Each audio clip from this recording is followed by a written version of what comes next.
Hey there, it's Dusty Thunder yet again with another Reddit story for you. This one comes from the AITA subreddit and is titled, Am I the Astronaut for Lying to My Girlfriend About Buying Her a Car?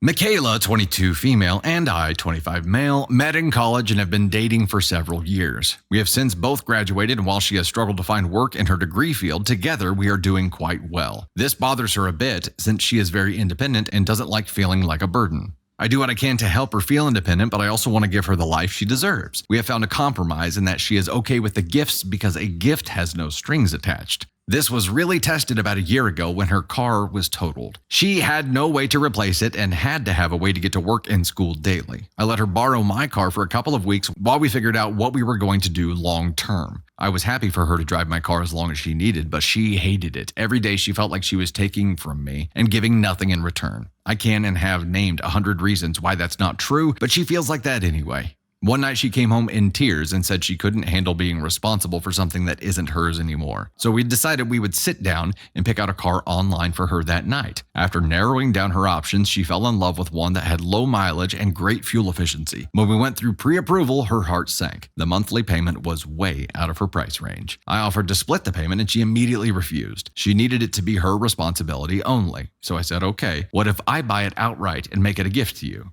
She felt like I was mocking her. I told her I was serious and to at least sleep on it. We talked about it more in the morning and I reassured her that it would be 100% hers and that I wouldn't sign anything and her name would be the only one on it. She reluctantly agreed. I told her I would finish up the forms online while she was at work and we could go pick it up together when it was ready. When I got to the final steps, I selected the monthly payments. I figured if she doesn't know, she can't feel bad about me making them. And if I ever needed to, I could pay it off immediately. We went to pick up the car and as soon as she saw it, her reluctance turned to joy. She was ecstatic.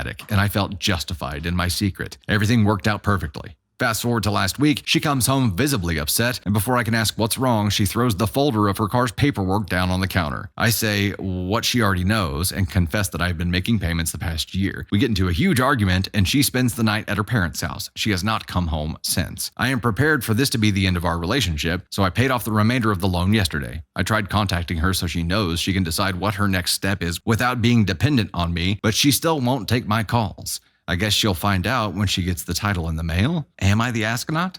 No. What?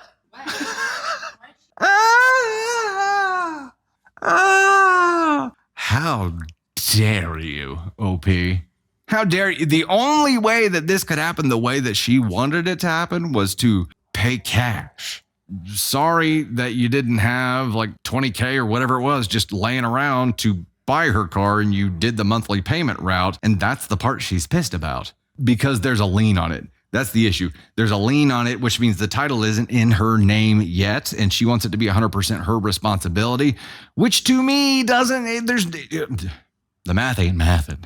That doesn't make it her investment anymore. She hasn't done any more work for it. If anything, it's a red flag for you, OP, because if she cares about the title being in her name that much, it's like she wants the ability to keep that car if you guys break up. That's her worry here. And if you're comfortable with that worry being the thing, cool. But that is very sus to me. That screams instability. It doesn't make any sense. How dare you buy her a car and make payments on it instead of just paying for it in whole? How dare you? My goodness. And her to get pissed off enough like to come home and slam the folder down and feel like she got disrespected by this.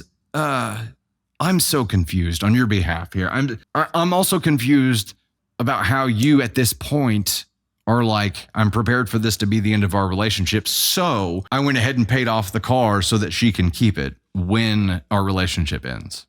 What the is happening? What is happening?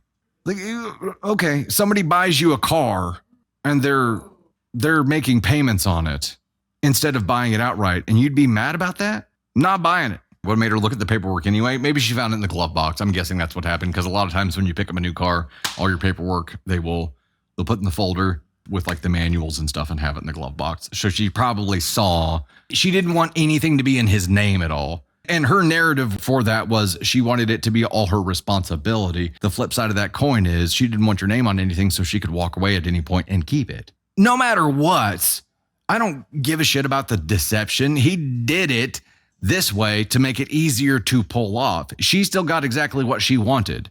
She's still getting exactly what she wanted. Even though he thinks this relationship is getting ready to end, he's paying off the car so she can keep it. Nothing changes for her. For her to get mad that he's doing it a different way, like, how dare you buy my gift in a way that I didn't approve of or that we didn't discuss ahead of time? Like, that screams some massive entitlement to me. I see so many comments that keep saying trauma or that she has past financial abuse, but if she had this much trauma, why would she have ever allowed him to purchase a car for her in the first place?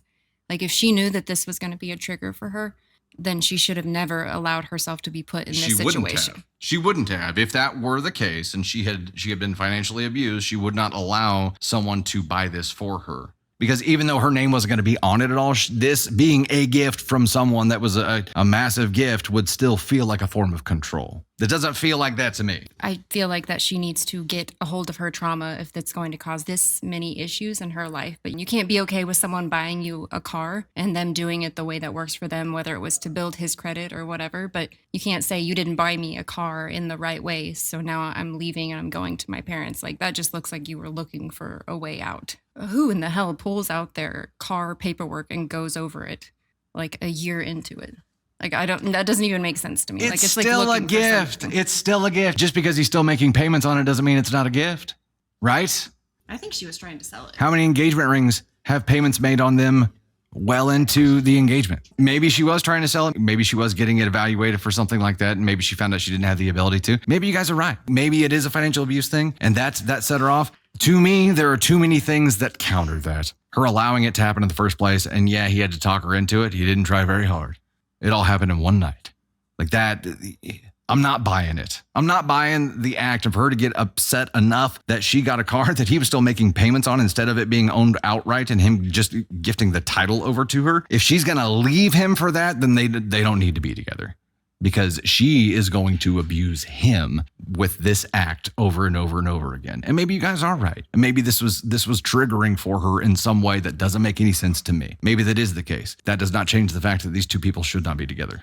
Because you have somebody with the purest of intentions here who still somehow managed to trigger her. There is not another person out here who is going to be this pure and this providing in this way. I think to be pissed off about this to the point where she's leaving indicates to me that she thinks there's someone else out there who would have done it the other way. It's a bit of a stretch. I don't buy it. If you guys do, I mean, we're never going to agree fully on everything. As a reminder, we each have our own opinions, and I see life as the sum of all my experiences and the crazy shit that I've seen, and likewise for you, we see things differently. So we'll chalk this one up to that. I'm glad to see that we have some differing opinions here because it creates some great discussion. She could be playing games with him. Did she take the car when she left LMB? Yeah, she drove it over to her parents, and now she's going to receive the title in the mail because he paid it off because he assumes their relationship is done. So she gets what she wants either way. Because apparently she wanted the car more than she wanted him. Oof.